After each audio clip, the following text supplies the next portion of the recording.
Peggy 16.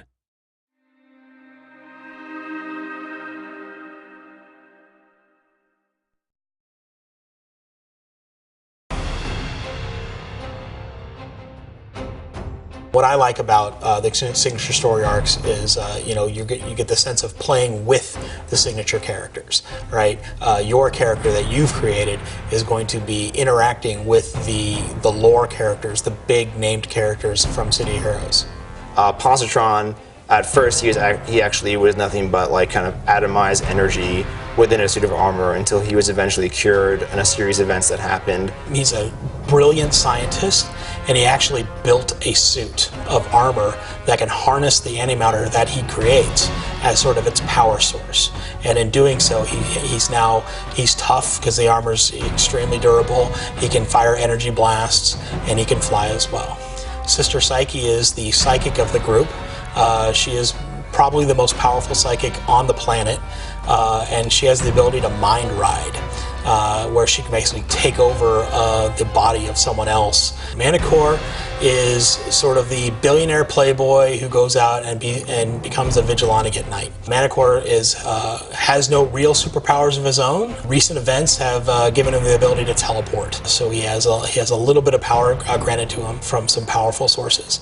And Manticore is actually married to Sister Psyche. That was an event that we actually performed on the servers for our players. We had a nice, wedding ceremony.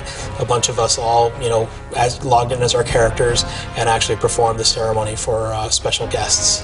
Citadel is actually a robot construct that was built, sort of an artificial intelligence. He's one of the more powerful members of the Freedom Phalanx. He has access to all the world's databases.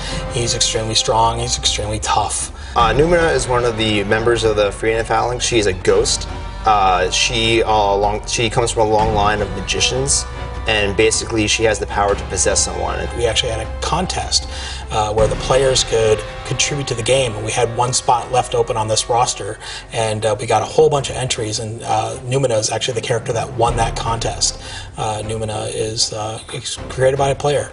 Back Alley Brawler, he's one of my characters that I really like a lot, because he's basically just like this guy who was like from the streets. In the 1970s, Back Alley Brawler was instrumental in the anti-drug movement and actually destroying many of the drug fields in South America. One of the older heroes, but who helps also train the newer heroes. All around one of our more popular heroes. So a lot of the fun comes with like stories that we can't necessarily share, but also a lot of the fun is trying to figure out, we're fleshing out these characters more, like Statesman, for example, who is this, this immortal guy who's been around, since like the 1920s, and trying to expand more of a story of like, okay, what is the human element to him, right? His wife has died, and friends of his have died. If you've been around for 80 years, have you become jaded? And if not, how have you not become jaded to everything? And so that's one of my favorite parts, is expanding and really exploring a lot more of the characters that we have.